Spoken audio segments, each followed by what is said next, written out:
예, 오늘 굉장히 중요한 시간입니다. 네, 박종림 TV 부동산 클래스, 정말 클래스 있는 그러한 내용이 지금 계속 이어지고 있는데요. 한국과 일본의 부동산 차이에 대해서 오늘 얘기하기로 했는데, 지난주는 일본 부동산가 왜 망하게 됐는지, 그렇죠. 일본의 그 역사를 한번 쭉 짚어봤고요. 너무 우리나라랑 지금 여러 가지로 흡사하다. 하지만 그래도 이제 한국과는 좀 다르다. 그런 얘기가 나올 것 같아요. 나올 것 같아요. 예상이죠. 네, 예상. 저는 그러지 않아요. 별 차이가 없다. 의견이 우리도 갈리고 있습니다. 지금. 예, 나는 일본하고 좀 다를 같은 것 길을 같아요. 갈 것 같다. 네. 뭐 이런 얘기가 나올 것 같아요. 네. 자, 그래서 오늘도 역시 이제 부동산 여신 여신. 이수인 대표와 네. 함께 일본 하겠습니다. 부동산을 연구하신 네. 일본에서 오신 분은 아니고요. 네. 일본 부동산을 아주 심도 있게 네, 심도 있게 연구하신 네. 이수인 박사님을 모시고 네. 얘기하겠습니다. 갑자기 박사. 박사가 됐습니까? 왜냐면 우리가 지금 세 번째인데 네. 1, 2편은 완전히 너무 공부하는 재밌었어요. 학습 분위기. 재밌었어요. 간만에. 네. 재밌었어요. 절대 이 과거의 경제를 아셔야만 이제 미래가 보일 수가 있고요. 과거 경제를 무시하고는 절대로 부동산을 예측을 할 수가 없습니다. 그러니까 내가 이렇게 보면 한국과 일본과 미국의 사이에 묘한 그 관계가 있네요. 일본은 무조건 우리로 인하여 부자가 되고 미국으로 인하여 어려워지고, 그죠? 미국으로 인해서 이제 부를 부주, 잃었으나 부자가 그렇죠. 되기도 하고. 명줄이 미국에게 잡혀 있었더라고요. 네. 예, 야 이거 굉장했는데 우린 뭡니까 그럼? 네. 우리는 이제 사실 화가 나면서도 일단 공부를 해야 돼요. 더 우리가 자, 이제 구강해줘야죠. 네. 네. 이번 주는 한국 부동산과 일본 부동산 뭐가 네. 차이가 있느냐? 우선은 네. 공통점부터 먼저 네. 알려주시면 돼요. 자, 공통점 어떻게 느끼셨어요? 지난 시간에 비슷한데요? 막 말씀을 엄청 하시면서 이제 불안해하시는 네. 뭔가 모습을 좀 좀 볼 수가 비슷한데 있었습니다. 지금 사실은 그때 유동성 공급으로 인해서 부동산이 폭락하고 다들 이제 돈이 아무래도 주식으로 네, 부동산이 올렸잖아요. 폭등하면서 폭등하면서 올렸잖아요. 근데요 그렇죠. 지금 그 보니까 우리나라가 미국 주식 지금이- 오늘 기사 보니까 네. 우리 돈이 지금 다 미국으로 가고 있대. 미국 주식을 다 사고 있대. 지금 한국 우리나라- 주식도 안 사고 네. 해외 주식을 다 산대요. 개미들이 한참 이제 아니 뭐 주식 사면은 뭐 양도세인가 뭐 양도세는 지금 내고 있나요? 양도세 거래세 내고 있죠? 거래세 내고 지금은 있는데 이제 거래세만 냈지만 양도세 내고 있는데 이제는 저것까지 내겠다는 거 아니에요? 모든 사람들이 주식 보고 이득. 가니까 이제 다시 해외 쪽으로 넘어가. 어쩔 수 없이. 그래서 웹 까는 것부터 예, 배워야 되는데. 제가 이제 생각하는 전문가로서의 소견을 지금부터 좀 네네네. 진단을 제가 해보도록 자, 하겠습니다. 한국 부동산, 일본 부동산 자, vs 지금 이제 기준금리가 어떻게 되는지 아세요? 지금 거의 제로에 가깝죠. 그렇죠. 제로예요. 네, 제로죠. 제로라고 하잖아요. 네, 제로지만 네. 0.5% 네. 기준금리가 그건 이제 없다라고 봐야죠. 0.5%인데요. 0.5%에 이제 다시 다들 이제 40만 원씩 받으셨어요? 재난지원금? 받으셨어요? 못 받았어요. 아직 안 받으셨어요? 네. 재난지원금 등등. 반납하셨고요, 그렇죠? 기부하셨고요. 아니요 기분을 하려고 했는데 사람들이 막아서 모르겠어요. 기부하신다고 했었잖아요. 아니 근데 자, 이게 어쨌든 자, 제가 이 뭐 이야기를- 세금 낸 거 받아서 써야 된다라고 하도 뭐 제가 이제 왜 뭐 말씀을 드렸냐면요. 이제 가족들이 이것이 하도 그래서 바로 이제 공통점이 되겠습니다. 지금 일본 시장과 한국 시장, 일본 과거의 역사와 부동산 역사와 지금 한국 시장이 이제 흡사하게 가고 있는 것 중에 하나가 바로 역대급으로 풀려버린 이제 유동성이라는 것인데요. 이 유동성이 풀렸을 때는 굉장히 주의를 좀 하셔야 돼요. 투자를 하실 때도 주의하셔야 되고요. 이 유동성이 갖고 있는 힘이 굉장히 큰 파급 효과를 가지고 올 수 있기 때문입니다. 이렇게 유동성이 역대급으로 풀렸기 때문에 우리나라도 마찬가지로 이제 돈이 많이 돌기 시작을 하면서 투자를 하고 싶은 심리가 지금 굉장히 많은 상황이죠. 그리고 이제 두 번째로는 그런 심리를 마치 규제라도 하듯이 정부에서 부동산 대책을 이번 정권에만 22번째 그렇죠. 대책을 내놓고 있고요. 그리고 강력한 대출 규제와 금융 규제까지 이제 가하고 있죠. 자, 그렇게 부동산 시장의 오름세가 진짜 가속화된 것에 따른 것이 그렇다면 우리도 일본과 마찬가지로 거품이냐라는 것은 이제 다른 차이점에서 제가 한번 좀 짚어봐 드려야 돼요. 아, 근데 하나 차이가 있네요. 네. 그 당시에는 이자도 굉장히 금리도 올렸잖아요 일본이.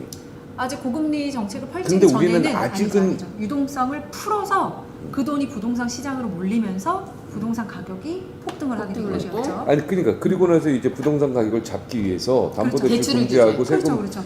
그렇죠. 올리고 그리고 맞아요. 이자까지 올렸잖아요. 그죠? 그렇죠. 네. 근데 아직은 우리나라는 이자는 올리지 이자는 않고 오르지 않아요. 그렇죠. 세금은 막 지금 폭탄으로 맞습니다. 막고 있고 그러니까 그죠? 담보대출 금지하고 표면적으로만 보면 금리 유동성이 부분, 유동성이 이제 역대급으로 시장의 형성이 풀려져 있다라는 것이 이제 표면적인 포인트입니다. 표면적인 네. 포인트. 자, 근데 이것이 또 반대로 다른 점일 수도 있는데요. 유동성 시장이 풀린 것은 우리는 지금 글로벌 시장 경제에 의한 유동성이 이제 다 같이 이제 글로벌 경기에 맞춰서 이제 유동성이 풀리게 된 것이지만 일본이 금리를 그렇게 낮춰서 유동성을 풀고 뭐 예산을 편성하고 했던 것은 아까 원인이 1, 2부 때 들으셨던 대로 원인은 그 엔고 현상을 잡기 위해서 내수 시장 강화를 위해서 이제 선택을 했다는 것이죠. 그러니까 글로벌 시장 마켓에서 돌아가고 있는 모습대로 이것을 따라간 팔로우한 것이 아니고요. 자체적인 선택이었다는 것이 일본의 가장 치명적인 실수이자 현재 우리나라와는 표면상 같지만 그 속살은 전혀 다르다. 그리고 사실은 이 저는 한편으로 또 이런 생각도 들어요. 정부에서 이제 규제 대책을 하는 것이 이 저금리 시장, 즉 이제 유동성이 넘쳐나는 시장에서 사실은 억제이지 않으면 이제 너무 투자가 완연해지고 투기로 짙어지는 것이 아니냐라는 것 때문에 그런데 우려 때문에 이런 정책을 내놓는 것이 아닌가라는 이제 생각도 들면서 그들이 그것이 얼마나 그러니까 조금만 공부를 해봤다면 이 투자 심리를 잡아서 부동산을 억제하겠다라는 것은 불가능합니다. 왜냐하면 인간의 심리를 정책으로 통제를 한다는 것 자체는 사실상 불가능하고요. 그렇죠.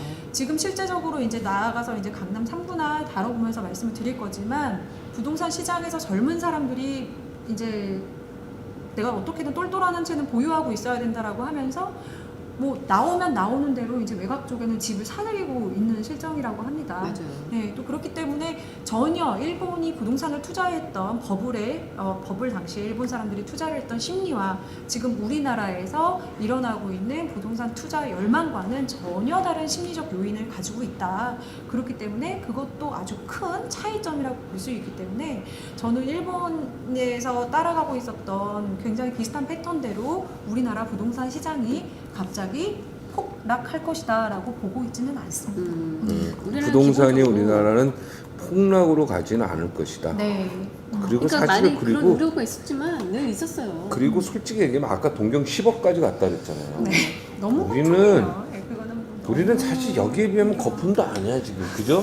근데 뭐 뉴욕이나 홍콩 뭐 이런 거에 비하면 인천 맞습니다, 서구 맞아요. 천도 안 갔어. 제가 인천 이제- 서구. 아니 얼마 전에 인천 서구 나오던데 검단. 네. 이번에 말이 안 이제 되는 거. 말이 인천 안 서구 되죠. 검단은요 뉴스에서 나와가지고 1,000만 원도 안 되는 텐데 뭐 마음 안타깝게 미분양 보고 있었어요, 이억 지대였었는데 2천. 제가 가서 거기서 또 한마디 있지 아 않습니까? 그러셨군요. 정부의 정책. 잘하셨어요. 아니 검단이 거기에 포함되는 거 안 되죠. 왜냐면 여기는 쓰레기 매립지인데요. 쓰레기 매립지에 오히려 정부가 돈을 줘서 이사 가라고 해야 될 판인데 여기. 아 그래서 네. 여기 걱정이에요. 이제 좀 검단 신도시 하나 들어왔는데 이걸 가지고 어떻게 부동산 오히려 투기 여기 과열 나오시니까 너무 지역이라고 속상하셔, 합니까? 지금. 검단 사실은 이거 말이 안 돼. 투기 과열 지역으로 큰 지정한다는 자체가 지정을 웃기는 하다가 거예요.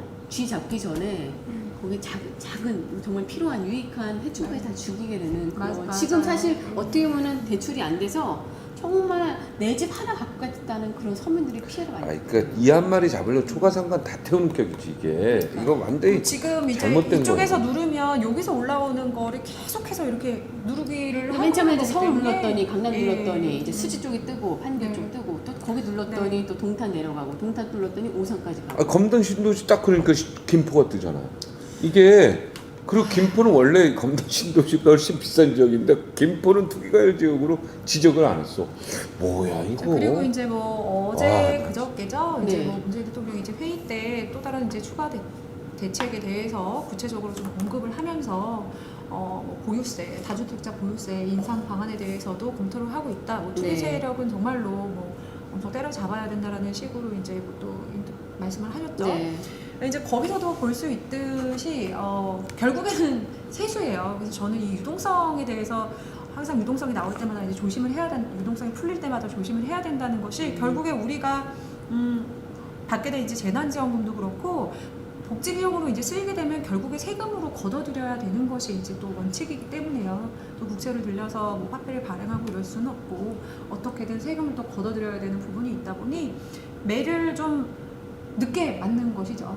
자, 우선 이제 저희가 아쉽게도 여기서 네. 시간상 부동산 여신 좀 보내드려야 되고요. 또 한 번 더 볼 수 네, 있을까요? 예, 네. 알겠습니다. 언제든지 불러주시면. 아니 그러니까 뭐의 결론이니까 오른다는 거야 말하는. 결론은 오를 수 있다. 오를 수 폭락은 있고, 없을 것 같다. 한동안 계속해서 나오는 폭락은 이제 없을 것 같다. 대책으로 인해서 실제 거래량은 많지 않더라도 강남 3구의 금액은 계속해서 오른다. 네. 그리고 사실 다른 대형 지역은 평형대 강남 3구 용산 이렇게 특별한 지구 빼고는 나머지는 떨어질 수 있죠.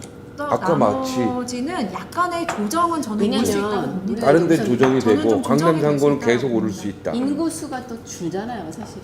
그런데 그거야 여기서 한 이제 생각을 100년 하셔야 되는 게 아니에요. 그건 여기서 50년 이후고 여기서 예. 생각하셔야 되는 게 폭락은 아니고요. 이제 네. 조정이 서서히 조정은. 되는 모양새로 갈 것이다. 저는 이렇게 판단을 하고 있습니다. 그러니까 강남 3구는 오르고 다른 지역은 이렇게 정부가 이렇게 적극적으로 세금을 부담시키고 담보대출을 중지시키고 이러면 네. 억제하고 그러면 오를 수 있다. 조정이 가능하다. 네. 네, 이런 얘기인데요.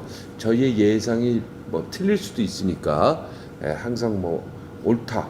다만 이제 전문가들의 의견이고 상식적인 경제 흐름이나 인구 감소의 측면에서 봐도 그럴 것 같아요. 네. 아니 인구가 줄어들면은 뭐 다 교통 편리하고 좋은 데 가서 살고 싶지 뭐. 그죠? 자, 그리고 제가 이 말씀을 꼭 드리고 싶어요. 이제 어떠한 경기 불황, 경제 불황에서도요, 우리는 이제 수년간 이제 과거에 뭐 여러 가지 경제적인 글로벌 이슈들 그리고 자국의 경제 이슈들, 이벤트들로 인해서 시장에 내성이 생겼습니다. 그래서 본능적으로 어떻게 조정을 해야지 시장 경제가 무너지지 않는지에 대해서는 다들 이게 내성이 있고 또 방법이 있기 때문에요. 너무 네. 불안해하지 않으셔도 좋습니다. 그리고 경제가 떨어진다고 해서 그러니까 자산 가치, 부동산과 주식은 자산이기 때문에 인플레이션과는 상관이 없습니다. 그렇기 때문에 인플레이션이 오른다고 해서 부동산 가치와도 연관이 지어진다라고 생각하시면 안 되고요. 물가 상승이 부동산 가격의 상승으로 연결되는 건 아니다. 네, 그렇지는 그렇죠. 않습니다. 예, 그렇기 우리나라는 사실은 그 GDP와 사실상 연관이 되어 있는 그래프로 가고 많이 있기 움직이고 때문에요. 있다. 네. 예, 그것을 좀 혼동하지 않으시면서 공부를 하시면 좋겠다 이런 생각이 네, 드네요. 알겠습니다. 또 판단하기가 굉장히 어렵네요. 네, 진짜 끝내야 되는 시간이에요. 우리 너무 초반에 부동산 많이 클래스 해서 여기서 마치겠습니다. 고맙습니다. 감사합니다.